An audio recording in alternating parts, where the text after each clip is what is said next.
ओम शांति। आज 12 नवंबर 2024 के साकार बाप दादा के मधुर महावाक्य। बाबा ने कहा, मीठे बच्चे, बाप आए हैं तुम बच्चों का श्रृंगार करने। सबसे अच्छा श्रृंगार है पवित्रता का। प्रश्न, पूरे 84 जन्म लेने वालों की मुख्य निशानी क्या होगी? उत्तर, पहली पॉइंट, वह है बाप के साथ साथ टीचर और सतगुरु तीनों को याद करेंगे। ऐसे नहीं बाप याद आए तो टीचर भूल जाए। जब तीनों को याद करें तब ही कृष्णपुरी में जा सकें, अर्थात आदि से पार्ट बजा सकें। दूसरी पॉइंट, उन्हें कभी भी माया के तूफान हरा नहीं सकते हैं। ओम शांति। बाप पहले बच्चों को कहते हैं, यह भूल तो नहीं जाते हो? हम बाप के आगे, टीचर के आगे और सतगुरु के आगे बैठे हुए हैं। बाबा नहीं समझते कि सब कोई इस याद में बैठे हैं, फिर भी बाप का फर्ज है समझाना। यह है अर्थ सहित याद करना। हमारा बाबा बेहद का बाप भी है, टीचर भी है और बरोबर हमारा सतगुरु भी है, जो बच्चों को साथ में ले जाएगा। बाप आए ही हैं बच्चों का श्रृंगार करने, पवित्रता से श्रृंगार करते आते हैं। धन भी अथाह देते हैं, धन देते ही हैं नई दुनिया के लिए, जहां तुमको जाना है। यह बच्चों को याद करना है। बच्चे गफलत करते हैं, जो भूल जाते हैं। वह जो पूरी खुशी होनी चाहिए वह कम हो जाती है। ऐसा बाप तो कभी मिलता ही नहीं। तुम जानते हो हम बाबा के बच्चे जरूर हैं। वह हमको पढ़ाते हैं, इसीलिए टीचर भी जरूर हैं। हमारी पढ़ाई है ही नई दुनिया अमरपुरी के लिए। अभी हम संगम युग पर बैठे हैं। यह याद तो जरूर बच्चों को होनी चाहिए। पक्का पक्का याद करना है। यह भी जानते हो इस समय कंसपुरी आसुरी दुनिया में है। समझो कोई को साक्षात्कार होता है, परंतु साक्षात्कार से कोई कृष्णपुरी उनकी डिनाइस्टी में नहीं जा सकेंगे। जा तब सकेंगे जब बाप, टीचर, गुरु तीनों को ही याद करते रहेंगे। यह आत्माओं से बात की जाती है। आत्मा ही कहती है, हाँ बाबा, बाबा आप तो सच कहते हो। आप बाप भी हो, पढ़ाने वाले टीचर भी हो। सुप्रीम आत्मा पढ़ती है। लौकिक पढ़ाई भी आत्मा ही शरीर के साथ पढ़ाती है, परंतु वह आत्मा भी पतित तो शरीर भी पतित है। दुनिया के मनुष्यों को यह पता नहीं है कि हम नरकवासी हैं। अभी तुम समझते हो। हम तो अब चले अपने वतन। यह तुम्हारा वतन नहीं है, यह है रावण का पराया वतन। तुम्हारे वतन में तो अथाह सुख है। यहाँ के लोग ऐसे नहीं समझते हम पराये राज्य में हैं। आगे मुसलमानों के राज्य में बैठे थे, फिर क्रिश्चियन के राज्य में बैठे। अभी तुम जानते हो हम अपने राज्य में जाते हैं। आगे रावण राज्य को हम अपना राज्य समझ बैठे थे, यह भूल गए हैं हम पहले राम राज्य में थे।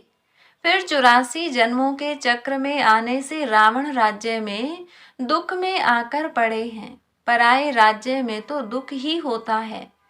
यह सारा ज्ञान अंदर में आना चाहिए। बाप तो जरूर याद आएगा, परंतु तीनों को याद करना है। यह नॉलेज भी मनुष्य ही ले सकते हैं, जानवर तो नहीं पढ़ेंगे। यह भी तुम बच्चे समझते हो।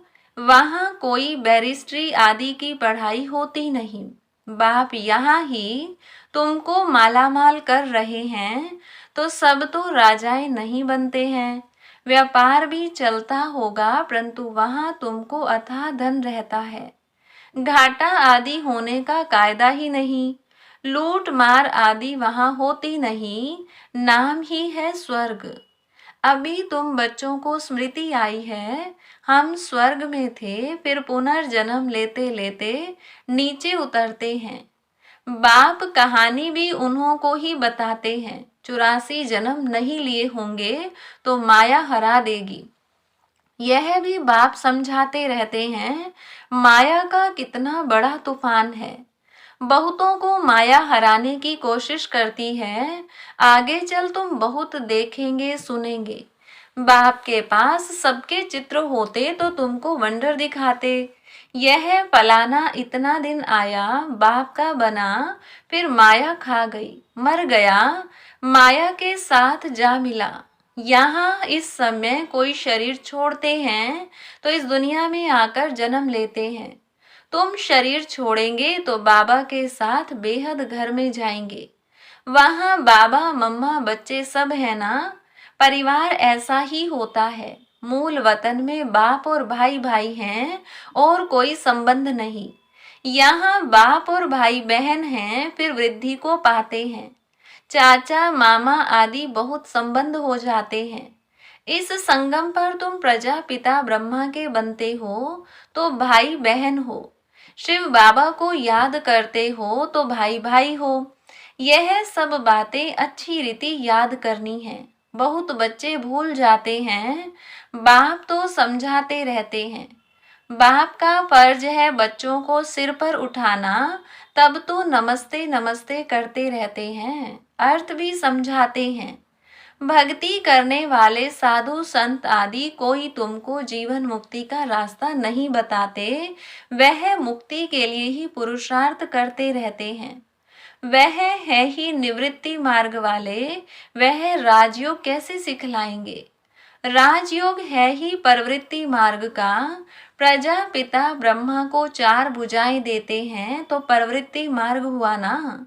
यहाँ बाप ने इनको एडॉप्ट किया तो नाम रखा है ब्रह्मा और सरस्वती। ड्रामा में नूंद देखो कैसी है।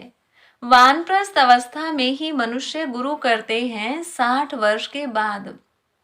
इसमें भी 60 वर्ष के बाद बाप ने प्रवेश किया तो बाप टीचर गुरु बन गए। अभी तो कायदे भी बिगड़ गए हैं। छोटे बच्चे को भी गुरु करा देते हैं। यह तो है ही निराकार।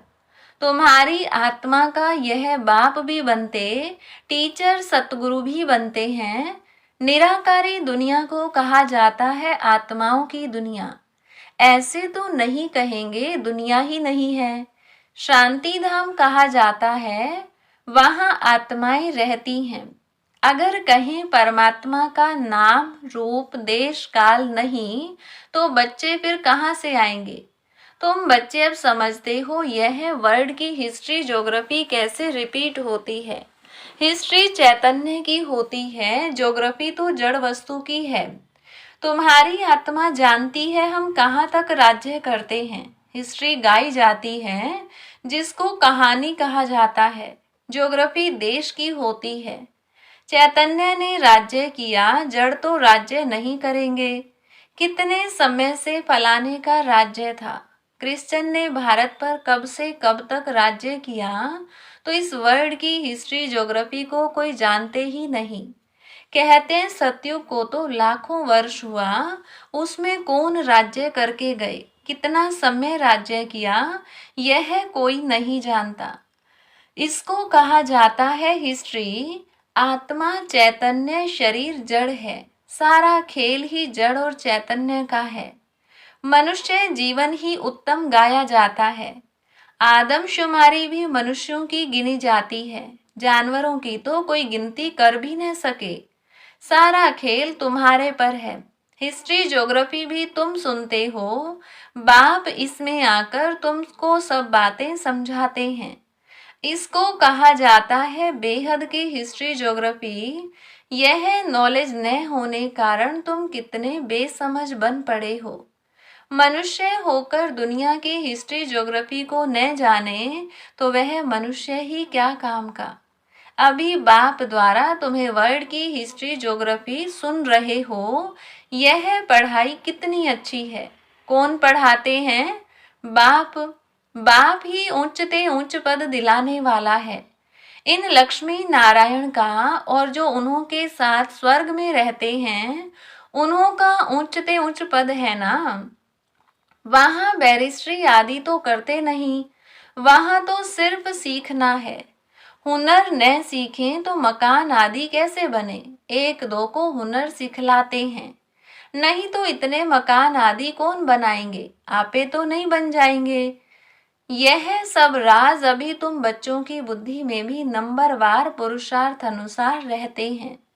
तुम जानते हो यह चक्र फिरता रहता है। इतना समय हम राज्य करते थे, फिर रावण के राज्य में आते हैं। दुनिया को इन बातों का पता नहीं है कि हम रावण राज्य में हैं। कहते हैं हमको बाबा रावण के राज्य से लिबरेट करो। भारतवासियों ने क्रिश्चियन राज्य से अपने को लिबरेट किया।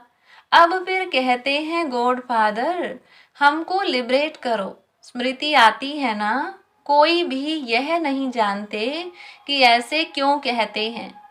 अभी तुमने समझा है सारे सृष्टि पर ही रावण राज्य है। सब कहते हैं राम राज्य चाहिए, तो लिबरेट कौन करेगा। समझते हैं गॉड फादर लिबरेट कर गाइड बन ले जाएंगे।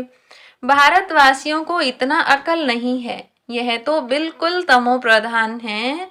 वह न इतना दुख उठाते हैं, न इतना सुख ही पाते हैं। भारतवासी सबसे सुखी बनते हैं तो दुखी भी बने हैं। हिसाब है ना। अभी कितना दुख है।